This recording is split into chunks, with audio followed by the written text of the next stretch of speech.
కథల సమయంకు స్వాగతం. నేను మీ రమ్య. హలో అండి, శ్రోతలందరికీ శ్రీ పరాభవ నామ సంవత్సర ఉగాది శుభాకాంక్షలు. ఈ ఉగాది సందర్భంగా మనం మాడభూషి అరవిందవల్లి గారు రాసిన ఉగాది ఆధునిక కోడలు అనే కథ విందాం. తెలుగునాట కోనసీమలో అమలాపురంకి దగ్గరలో ఒక ఊరు. మరీ పల్లెటూరు కాదు, అలాగని పట్నం కాదు. జూనియర్ కాలేజీ వరకు చదువుకునే అవకాశం ఉంది. ఆ ఊరు పచ్చని వరి, చెరకు పంటలతో, కొబ్బరి, మామిడి తోటలతో సస్యశ్యామలంగా కనిపిస్తుంది. ఆ ఊరిలోని వారంతా తమ ఇంటి వెనక కూరగాయల మొక్కలు, పాదులు, ఇంటి ముందు పూల మొక్కలను పెంచుకుంటారు. వీలైనంత వరకు ఇంటిలో పండిన కూరగాయలనే వంటకు వాడుకుంటారు. రామారావు గారు ఆ ఊరిలోని ప్రభుత్వ హైస్కూల్లో హెడ్ మాస్టర్గా చేస్తున్నారు. భార్య కమల డిగ్రీ వరకు చదువుకుంది, ఇంట్లోనే ఉంటుంది. వీళ్ళిద్దరికీ ఒక్కడే కొడుకు. రామారావు కూడా తల్లిదండ్రులకు ఒక్కడే కొడుకు. రామారావుకి పెళ్ళై కొడుకు కిరణ్ పుట్టిన 2 సంవత్సరాలకి తల్లి హార్ట్అటాక్తో పోయింది. భార్య వియోగం భరించలేక ఆవిడ పోయిన 6 నెలలకే తండ్రి కూడా పోయాడు. కిరణ్ ఆటపాటలతో రామారావు మెల్లగా దుఃఖం నుంచి తేరుకున్నాడు. కిరణ్ 10వ తరగతికి వచ్చాడు. కష్టపడి చదువుతున్నాడు. పరీక్షలైనాయి, రిజల్ట్స్ వచ్చాయి. స్కూల్ ఫస్ట్ వచ్చాడు. ఊర్లోని జూనియర్ కాలేజీలో జాయిన్ చేసి ఎంసెట్ కోచింగ్ కూడా పంపారు. ఇంటర్లోనూ ఎంసెట్లోనూ మంచి మార్కులను తెచ్చుకొని అమలాపురంలో మంచి ఇంజనీరింగ్ కాలేజీలో చేరాడు. రోజు కాలేజీ బస్సులో వెళ్ళొచ్చేవాడు. 4వ సంవత్సరంలో హైదరాబాద్ నుంచి కొన్ని కంపెనీల వాళ్ళు వచ్చి క్యాంపస్ ఇంటర్వ్యూలు చేసి కొంతమందిని సెలెక్ట్ చేసుకున్నారు. వారిలో కిరణ్ కూడా ఉన్నాడు. మంచి ప్యాకేజ్తో ఆఫర్ ఇచ్చారు. పరీక్షలు అయిపోయాక 3 నెలల ట్రైనింగ్ కోసం మైసూర్ వెళ్తుంటే కమలకు ఏడుపు ఆగడం లేదు. ఎప్పుడూ కమల కిరణ్ని వదిలి ఉండలేదు.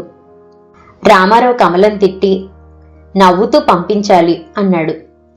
3 నెలల ట్రైనింగ్ విజయవంతంగా పూర్తి చేసుకుని వచ్చి ఒకసారి తల్లిదండ్రులను చూసి హైదరాబాద్ వెళ్లి ఉద్యోగంలో జాయిన్ అయ్యాడు. ఇంకొక ఫ్రెండ్తో కలిసి సర్వీస్ అపార్ట్మెంట్లో ఉండసాగాడు. ఉద్యోగంలో చేరి 2 సంవత్సరాలైంది. తన గ్రూప్లోనే పనిచేస్తున్న కావ్యతో పరిచయం, స్నేహంగా మారి ఇరువురి మధ్య ప్రేమ ఏర్పడింది. 2 రోజులు సెలవు పెట్టి ఇంటికి వెళ్లి కావ్య గురించి చెప్పి ఫోటో చూపించి పెళ్లి చేసుకోదలిచినట్టు చెప్పాడు. సరే, మనకొక పని తగ్గించాడు. కాపురం చేసేది వాడు. వాడికిష్టమైన పిల్లతో పెళ్లి చేస్తే ఆ కష్టనిష్ఠూరాలేవో వాడే పడతాడు అనుకొని వివరాలు అడిగారు రామారావు గారు. కావ్య తల్లిదండ్రులిద్దరూ బ్యాంక్ ఉద్యోగస్తులు. ఒక్కరితే కూతురు. అల్లారు ముద్దుగా పెరిగింది. వీళ్లకన్నా ధనవంతులు అని తెలిసి ఆ అమ్మాయి మన ఇంట్లో ఇమడగలదా అని కమల అనుమానం వ్యక్తం చేసింది. పిచ్చిదానా, కోడలు మన ఇంట్లో 1-2 రోజుల కన్నా ఉండదు. ఇద్దరు హైదరాబాద్లో ఉద్యోగాలు కదా. వాళ్ళ అమ్మగారింటికి దగ్గరలో ఇల్లు తీసుకొని ఉంటారు. వాళ్ళు వీళ్ళకి సహాయంగా ఉంటారు అంటూ విడమర్చి రామారావు చెప్పేటప్పటికి కమల మనసుకి నచ్చకపోయినా కొడుకు సంతోషంగా ఉంటే చాలనుకుంది. పెళ్లి చాలా గ్రాండ్గా చేశారు. వచ్చిన వాళ్ళంతా చాలా బాగా చేశారని మెచ్చుకున్నారు. హడావుడంతా అయ్యాక కొడుకు కోడలతో వాళ్ళ ఊర్లో సత్యనారాయణ వ్రతం చేయించి అందరికీ భోజనాలు పెట్టి కమల, రామారావు ఆనందపడ్డారు. కిరణ్, కావ్య సెలవు లేదంటూ వెళ్లిపోయి రామారావు చెప్పినట్లుగా పుట్టింటికి దగ్గరలో ఇల్లు తీసుకున్నారు. ఇంటికి కావలసిన సామానంతా కొని సర్ది పెట్టింది కావ్య తల్లి. రోజులు గడుస్తున్నాయి. కిరణ్ రోజు ఏదో ఒక టైంలో తల్లితో మాట్లాడుతుంటాడు. అప్పుడప్పుడు కావ్య బావున్నారా అంటూ పలకరిస్తుంటుంది. ఉగాది పండుగకు ఉండేటట్లుగా 10 రోజుల కోసం ప్లాన్ చేసుకొని రమ్మని కిరణ్ తల్లిదండ్రులను రమ్మన్నాడు. కిరణ్ కొడుకు కాపురం చూడాలని ఉవ్విళ్ళూరుతున్న కమలను తీసుకొని రామారావు హైదరాబాద్ వచ్చాడు. కొడుకు స్టేషన్కి వచ్చి కారులో ఇంటికి తీసుకెళ్లాడు. కొడుకు కోడలు టిఫిన్ తిని ఆఫీస్కి వెళ్లిపోయారు. కమల సామాన్లు వెతుక్కొని ఇద్దరికీ వంట చేసి ఫ్రిడ్జ్లో పెరుగు తీసుకొని భోజనం అయిందనిపించారు. సాయంత్రం 7 గంటల వరకు కొడుకు కోడలు రాకపోయేటప్పటికి అందరికీ వంట చేసింది. 8 గంటలకు ఇద్దరు వచ్చి రోజు మేము ఇదే టైంకి వస్తాం, ఓపిక ఉంటే వండుకుంటాం, లేకపోతే స్విగ్గీలో ఆర్డర్ పెట్టుకుంటాం అన్నారు. నేనున్న నాళ్ళు నేను చేస్తానులే వంట అంది కమలమ్మ. ఉగాది పండుగకి 4 రోజుల ముందర కమల, అమ్మాయి పండగ వస్తుంది కదా, బూజులు దులుపుకొని ఇల్లు కడుక్కోవాలి కదా, 2 రోజులు సెలవు పెడతావా అని అడిగింది. సెలవెందుకు అత్తయ్యా, అర్బన్ లీడర్ వాడికి ఫోన్ చేస్తే వాళ్ళు వచ్చి ఇల్లంతా శుభ్రం చేసి అలమారాలన్నీ సర్ది వెళ్తారు.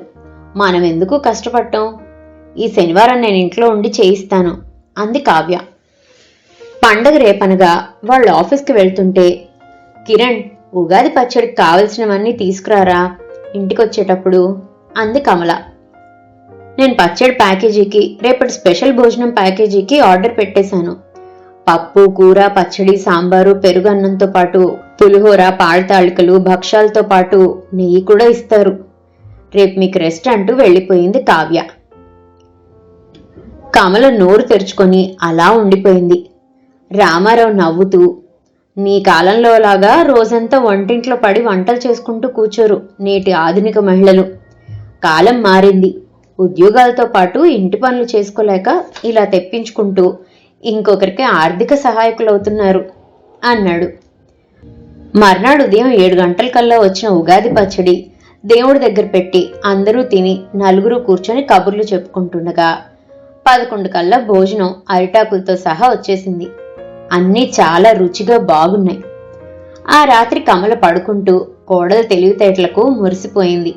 ఎవరూ కష్టపడకుండా ఉగాది పండగ బ్రహ్మాండంగా చేయించింది మన ఆధునిక కోడలు. మా రోజుల్లో పండగంటే వారం రోజుల నుంచి ఇల్లు శుభ్రమని, పండుగ రోజున తలంట్లు, పిండి వంటలతో రోజంతా కష్టపడి రాత్రికి సొమ్మసిల్లిపోయేవాళ్ళం. ఆధునికతను ఆహ్వానించి, మంచిని గ్రహించి, చెడుని వదిలేస్తే సమాజం బాగుపడుతుంది అంటూ రామారావుతో అంది. హైదరాబాద్ నీళ్లు బాగానే పట్టి ఉపన్యాసాలు ఇస్తున్నావే, ఇంతకు మన ఊరు వెళ్దామా ఇక్కడే ఉందామా అన్నాడు రామారావు.